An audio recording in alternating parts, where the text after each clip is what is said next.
Então, esse capítulo 29, campos magnéticos produzidos por correntes. Ele é análogo ao capítulo 23 da lei de Gauss para o campo elétrico. Tá? Então, ele vai mostrar como é que se pode, a partir de correntes que passam no condutor, produzir o campo magnético.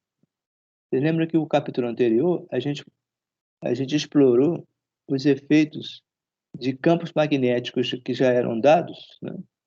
já eram tidos como existentes, sobre partículas carregadas e condutores transportando correntes.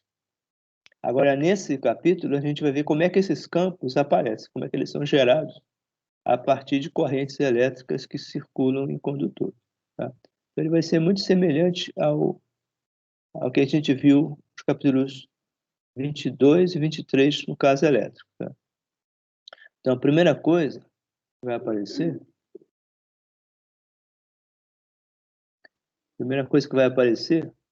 é essa lei aqui, chamada lei de Biot-Savart. Essa lei Biot-Savart, se vocês observarem atentamente,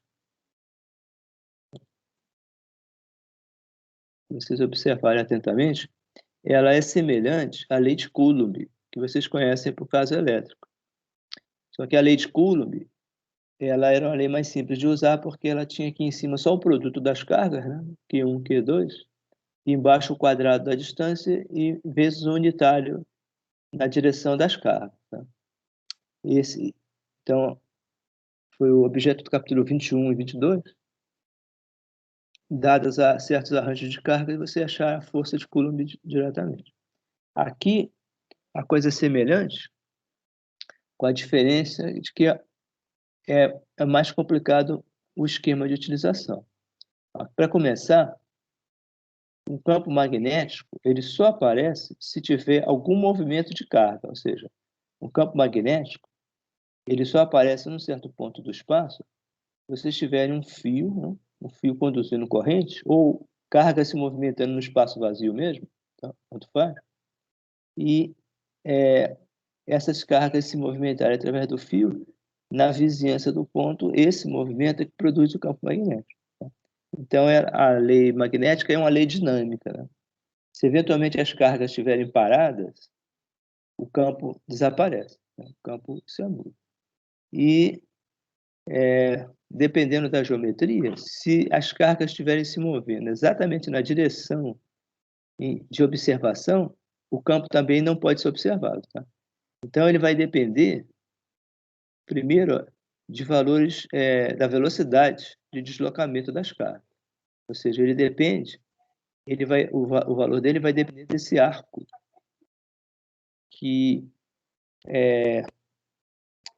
ou seja, a porção do fio que contém uma certa quantidade de carga, e isso variando no tempo. Tá? Então, depende da quantidade de carga contida no elemento do arco. E segundo, ele depende desse ângulo aqui, ó, entre o arco e o ponto de observação. Tá? Essa informação aqui ela é sintetizada através do produto vetorial. Tá? Então, vai se dizer que o campo magnético aqui, o produzido, sempre um campo diferencial. Tá? Então, depois, esse campo é só o que foi produzido por esse pedacinho ds. Para saber o campo total, tem que somar, ou seja, integrar sobre o fio, para achar a contribuição de cada pedacinho no campo P, no ponto P, para saber o campo magnético total. Tá? Então, é uma lei diferencial que ela vai estar relacionada ao produto vetorial do elemento de arco na direção do movimento das cargas, ou seja, na porção do fio, né? E vetorial com ponto de observação. Tá? E se a corrente, por exemplo, for zero, o campo desaparece, né? Ou seja, se não tiver corrente, o campo não tem como aparecer. E também se esse ds eventualmente apontar na mesma direção do vetor de observação, também não tem campo. Tá? Então o campo é uma grandeza dinâmica. Então, essa aqui é a lei de Biot-Savart. Aparece aqui uma constante nova, que é o μ0, que é a permissividade do vácuo, ou constante magnética. Tem alguns nomes sinônimo. A constante magnética é exatamente análoga àquela que você já conhece da eletricidade, o ε0. Tá? Então, o μ0, ele tem esse valor padrão aqui, 4π vezes 10 a menos 7 Tesla metro por ampere. Então, essa constante vai aparecer agora em todos os cálculos magnéticos. A constante ε0, né? Vocês conhecem do caso elétrico. Tem esse valor, então, o valor absoluto, né? 1,26 vezes 10 a menos 6 Tesla metro por ampere.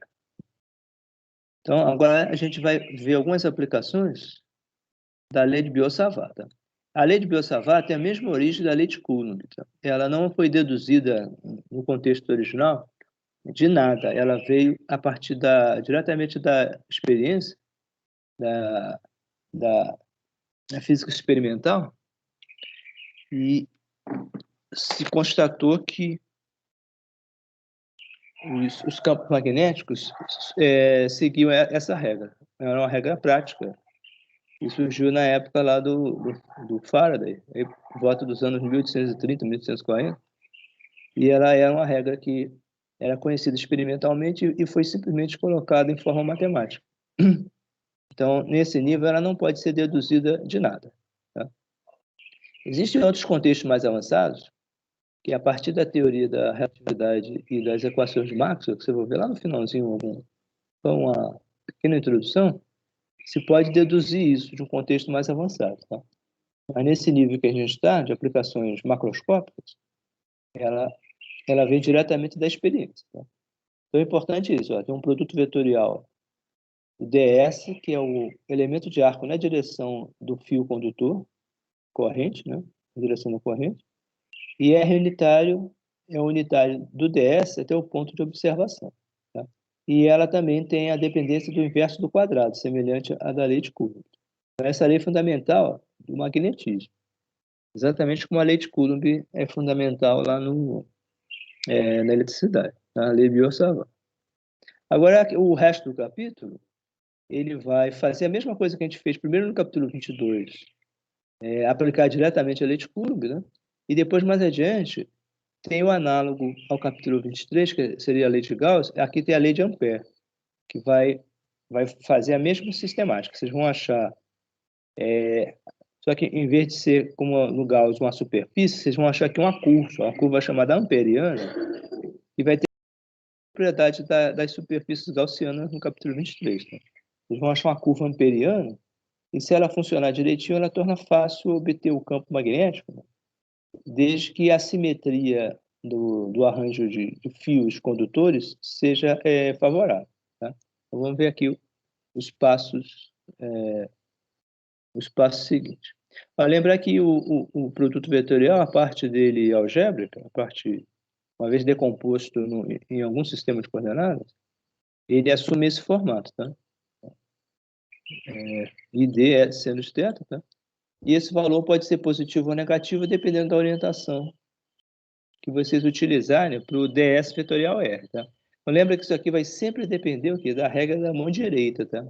Então, vocês vão ter que estar sempre fazendo o esquema da regra da mão direita para saber em que direção o campo aponta. Tá? Então, lembra que se vocês colocarem aqui o indicador na direção do ds e o médio na direção do R unitário, o polegar vai indicar a direção do elemento de campo, do dB. Tá? Então, eles vão ter que sempre fazendo essa verificação. Tá? O primeiro cálculo do campo magnético, esse é o cálculo básico, que é utilizado em infinidade de aplicações, é um cálculo... ele é mais ou menos equivalente, lá no caso elétrico, ao campo magnético uniforme lá entre as placas, aquele sigma sobre ε0. Tá? Aqui é o campo magnético de um fio condutor retilíneo, né? Muito longo, né? Aproximadamente infinito. Tá? Então, ele vai dar esse valor que vai sempre utilizado em problemas, μ0 vezes a corrente inversamente proporcional à distância do ponto de observação ao fio. Tá? Então, aqui mais abaixo, a gente vai ver essa dedução. Então, uma propriedade importante aqui, acho que eu não comentei, o campo magnético tem as linhas de campo, né, que vocês já viram no capítulo 28, né? E essas linhas de campo, como vocês já viram, são sempre fechadas, tá? Então, dado um condutor, ó, aqui no caso ele está conduzindo corrente, e a corrente está visto seção de corte do fio, ela está direcionada para dentro da página, tá? Então, está entrando na página, né? E as linhas de campo magnético sempre são fechadas, ó. No caso do condutor infinito retilíneo, elas sempre são circulares, tá? Agora, o módulo do campo, vocês vejam, nessa parte mais perto, o módulo é maior. Quando ele se afasta, o módulo é menor, tá? Então, as linhas são circulares, tá? Elas dependem do inverso da distância do ponto de observação até o condutor, né? Esse raiozão é essa distância, tá? E elas são circulares, tá? Tem essas, essas, essas propriedades, né? Então, quanto mais perto do fio, elas vão ficando mais densas, porque o campo vai ficando cada vez mais intenso, tá? Bom, depois, se vocês vão olhar, depois eu vou, se der tempo hoje, eu vou mostrar os vídeos de simulação, aí vocês vejam isso de forma mais animada, tá? Então, o fio condutor aqui, ele está aqui indo para dentro, né? E aqui é a situação da geometria, né? Essa geometria aqui pode ser também, ó, facilmente ilustrada como nessa figura abaixo. Essa aqui é uma figura real, ó. Aqui tem um fio condutor, né? E ele passa corrente, né, numa certa direção. Aqui, no caso, não precisa saber para qual direção. E aí se jogou limalha de ferro, né, no plano cortado pelo fio, tá? Então, limalha de ferro, não sei se vocês já viram, ou já vão ver, é pó de ferro, tá? Então, normalmente ele aparece se vocês, por exemplo, serrarem qualquer objeto com ferro, vai sair num pozinho quando vocês vão serrando, né? Esse pozinho que sai é a limalha de ferro, como se fosse serragem, né? Só que serragem metálica. Então, a limalha de ferro, se você jogar ele próximo de um fio conduzindo eletricidade, a limalha vai se organizar dessa forma aqui, ó. Então, à medida que ela cai, ela vai cair. O ponto onde ela cai é um ponto que depende de estatística, né? Então, se você jogar um punhado dela e não tiver nada afetando, ela iria cair e fazer uma distribuição mais ou menos uniforme no papel, tá? Mas como tem aqui o campo magnético e as linhas dele são sempre circulares, as limalhas, à medida que vai caindo, cada grãozinho ele vai se posicionando em cima da linha de campo magnético, tá? Então, vocês conseguem cobrir todo o desenho das linhas magnéticas, exatamente esse desenho aqui, tá? Então, quando joga a limalha, ela cai em cima da linha mais próxima da posição onde ela vai cair e ela acaba se organizando em cima da linha, daí formando esse desenho, tá? Então, isso também ilustra também a forma com que as aves de migração conseguem se localizar na superfície da Terra, seguindo rotas que vão desde a Antártida no sul até o Ártico no norte. Elas seguem rotas, né, mais ou menos dessa forma aqui, tá? Existem fragmentos no cérebro dela, de moléculas que têm dipolo magnético permanente, e esses dipolos, eles se alinham com o campo da Terra, dessa forma, tá? Então, na verdade, essas aves é como se tivesse uma bússola dentro do cérebro, tá? À medida que elas se deslocam pelo espaço, a moléculazinha vai girando e vai mostrando a direção do norte, tá? Ela vai seguindo a linha de campo assim, tá? Então, a ave, ela sabe se ela está seguindo para cima, né? Ou para o norte, ou para o leste, ou para o oeste, tá? Então, se ela quer voltar exatamente para o norte, basta ela ir seguindo a direção, né, em que o dipolo da moléculazinha que ela tem no cérebro, ele vai se mantendo alinhado com o campo, tá? Então, ela vai voando e tentando manter o alinhamento, né, da molécula com o campo magnético da Terra. Aí ela vai conseguindo chegar bem no norte, né, onde ela quer chegar. Tá? Então, é mais ou menos essa situação aqui. Agora, o sentido do campo magnético, para o efeito de cálculo, ele sempre vai ser dado pela regra da mão direita. Tá? Então, se vocês colocarem aqui o polegar, no caso aqui, a corrente está entrando, né?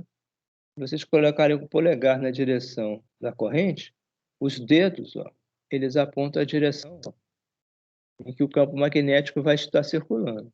Tá? Então, no caso aqui, sempre vocês apontem o polegar na direção da corrente, os dedos vão estar apontando na direção de circulação do campo. Então, é muito fácil saber para onde o campo está. É só colocar o polegar, direção da corrente, e os dedos vão girando aqui. Então, as linhas de campo vão girando, fazendo esse círculo aqui. Tá? Então, sempre tem essa propriedade. Tá? Regra da mão direita. Então, sempre a regra da mão direita. Segure o fio com a mão direita, na mão direita, com o polegar no sentido da corrente. Tá? Os dedos mostram a orientação da linha. Tá? Então, os dedos aqui, ó, os outros dedos, eles mostram a orientação das linhas de campo.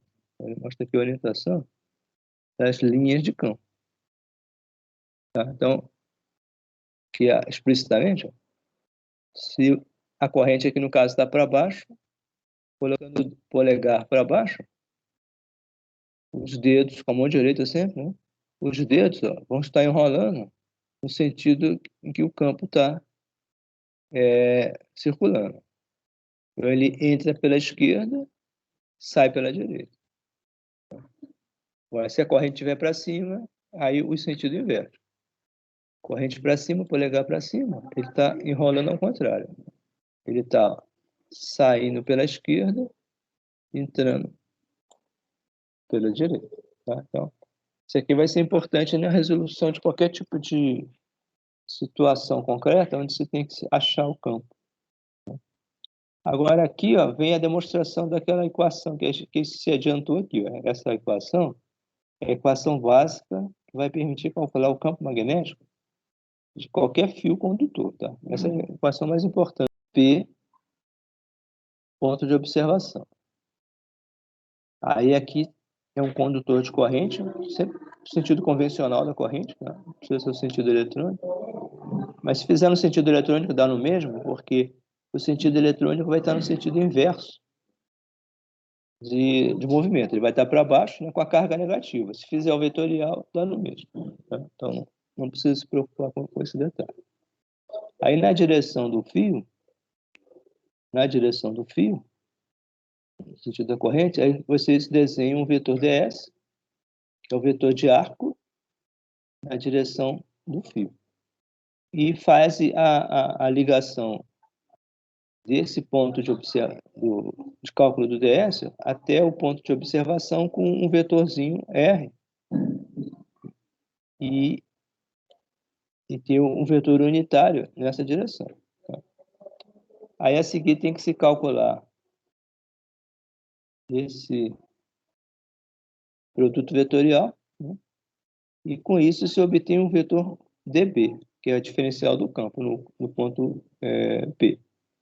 Agora, a partir daí, se vai variar essa coordenada S, ó, em relação a um ponto aqui arbitrário, a uma origem arbitrária, aí você vai variar esse S aqui, ó, de 0 até infinito, ou de menos infinito até infinito, e realizar a integração. Tá? Então, essa é a mecânica de funcionamento do cálculo do campo magnético. Tá? Então, vocês lembram que a parte algébrica pode ser escrito diretamente assim, né? Agora, você vai expressar esse θ aqui em função das coordenadas S e R. Tá? Então, B é a integral de cada pedacinho, de cada contribuição. Aqui, no caso, ele vai pegar o S numa extremidade 0, a outra extremidade. Então, um fio infinito. Tá? E, substituindo, então, aqui a expressão, você obtém esse resultado. Agora, aqui você tem que transformar essa integral em alguma coisa que se possa realizar, né? Então, aqui se lembra que o R é o Pitágoras, né? Do S com Rzão, né? E esse ângulo aqui ó, pode ser expresso em termos do ângulo interno do triângulo. Aí eu faço aqui. Tá? Aliás, não, nem precisou expressar. Não, precisou aqui. Ao seno de θ, né? Se utiliza essa transformação, ó, é seno de π menos θ. Tá? Então, o seno desse ângulo aqui, que é o que entra no vetorial, né?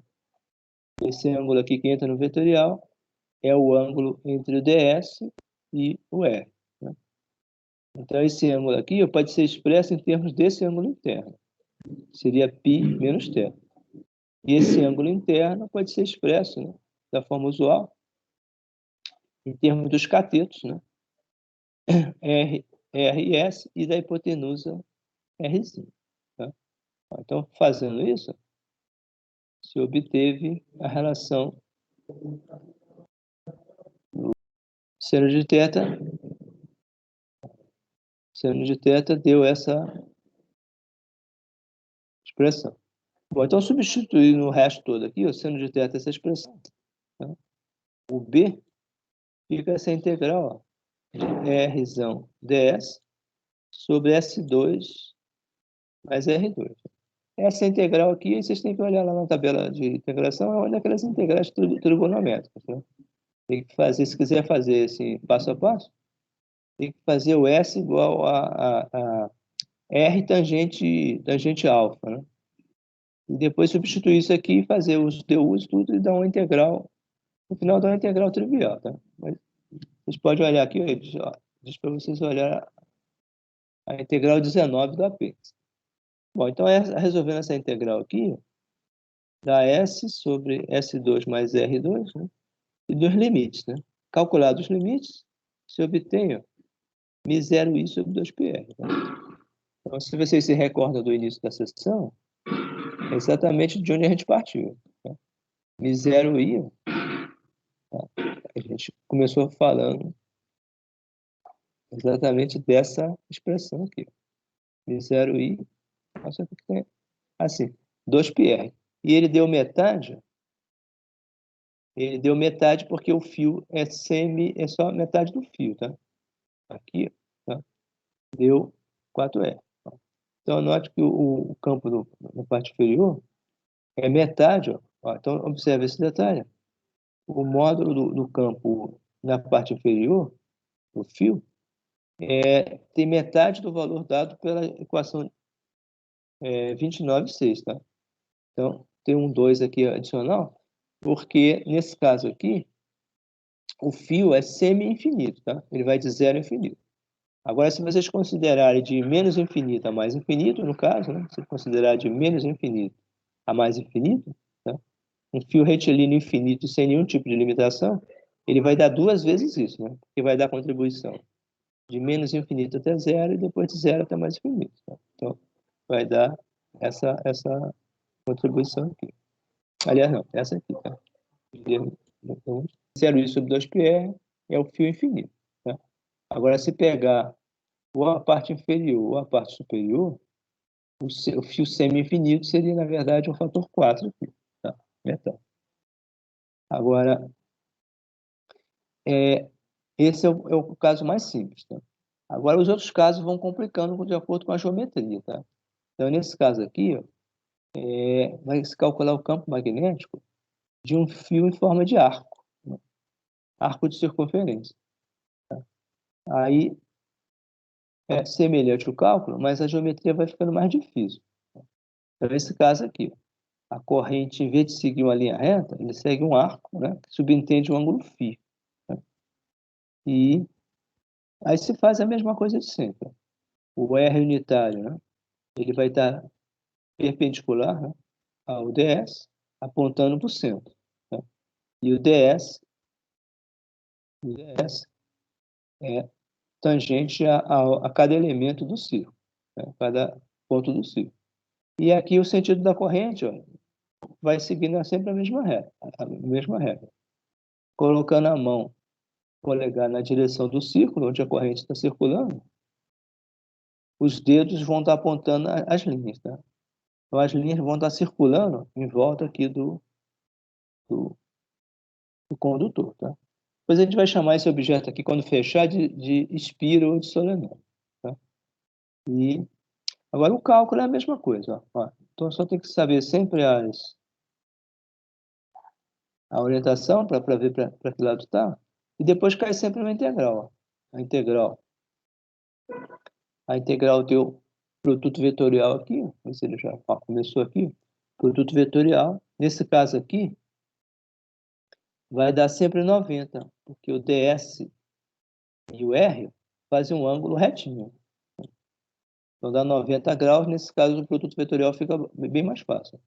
μ0i ds sobre r2. Tá? E a integração também vai ficar bem fácil. Então ficou integral de dB, e aí vai integrar de 0 até φ, que é o ângulo do arco. É o ângulo de abertura do arco. Φ é o ângulo entre o extremo inferior e o extremo superior.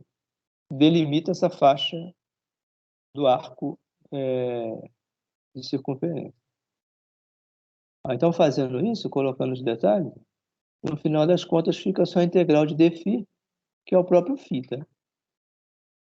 Resultado que é interessante, às vezes, campo magnético subentendido por um arco de largura φ é μ0i sobre 4πr vezes o φ. Tá? E no caso de um arco fechado, se vocês fecharem o arco inteirinho, esse φ daria 2π. Né? Então, se fechar o arco inteirinho, apareceria 2π em cima, aí esse 2π de cima corta aqui embaixo, né? E vai ficar μ0i sobre 2r. Tá? Então, no caso, esse caso aqui, ó, que a gente justamente comentou.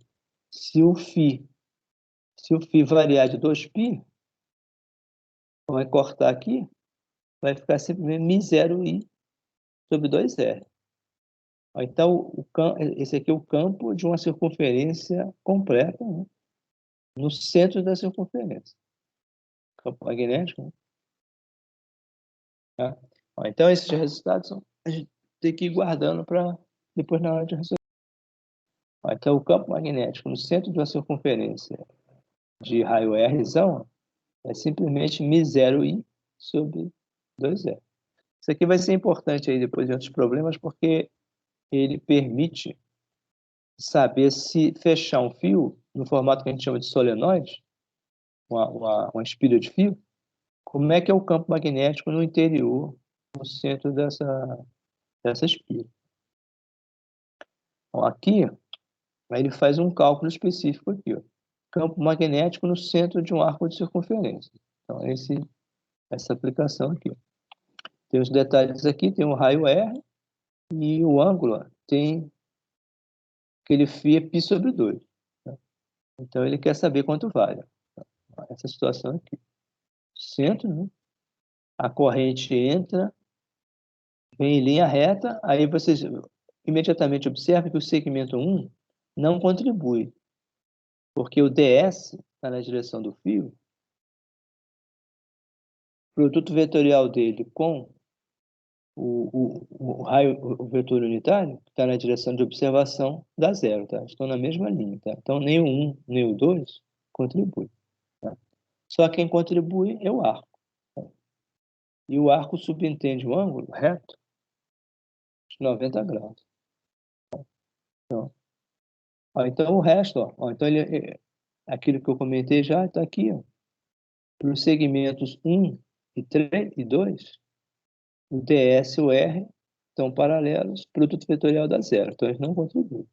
Agora, para o segmento 3, ocorre, né, o campo magnético está enrolando nessa direção, sentido anti-horário, né, e então ele está nesse ponto B3 aqui, ele está entrando, tá? Então, ele está entrando aqui e saindo. Ele sai por aqui e entra por baixo. Ó, tá? Entra aqui e está fazendo essa circulação. Tá? Então ele viu B1 é zero, só resta, né? O B3. Ó. B2 também é zero. E o B3 é só utilizar a fórmula que já foi deduzida acima. Tá? É só utilizar aquela fórmula acima com φ igual a π sobre 2. Ó. Então deu μ0i sobre 8R. Então, ou seja, não é tão difícil. Então, o campo total deu μ0i sobre 8R. Esses dois aqui deu 0, os que eram retilíneos, né? E, no final das contas, só deu o campo do arco curvo. Agora, campo nas proximidades de fios longos, de dois fios longos, percorridos por corrente. Aí tem um fio com a corrente de 15 amperes, outro fio com a corrente de 32, e a distância 5,3 centímetros. Essa geometria aqui. Ó, então, tem uma geometria com dois fios. Ó. Uma corrente está saindo, outra corrente está entrando. Ou melhor, ao contrário. E a corrente está... tá certo. E a corrente está saindo do papel, e 2, a corrente está entrando. Tá? Então, se pode obter facilmente esses fios, né? Esses campos, né? Utilizando a equação básica, que são essas de Gauss. Né? Lembra que essa foi fio infinito, né? μ0i sobre 2πr. Né? Então, são fios longos. Longo significa aproximadamente infinito. Né? E eles estão em paralelos, ó, percorridos corrente I1 e I2. Então, cada um deles tem em módulo esse valor de corrente, ó, I1 e I2. Né? Agora, só tem que ver, no final, para onde aponta o campo total. Tá? Então, as distâncias em relação a P são dadas pela geometria do problema. Dzinho é a distância, de modo que o Rzão é D cosseno de 45. Tá? Usando a geometria. Então, esse Rzão está D cosseno de 45. Então, o módulo fica especificado em termos dos Dzinhos. Agora, cada campo vai apontar numa direção. Se vocês olharem o campo 1, usa a regra da mão direita, a corrente está saindo, né? Se vocês circularem, colocarem os dedos, né? Vocês vejam que o campo no ponto P, ele está diagonal para cima. E de forma semelhante. Na corrente 2, se vocês colocarem o dedo, né? Vocês vão ver que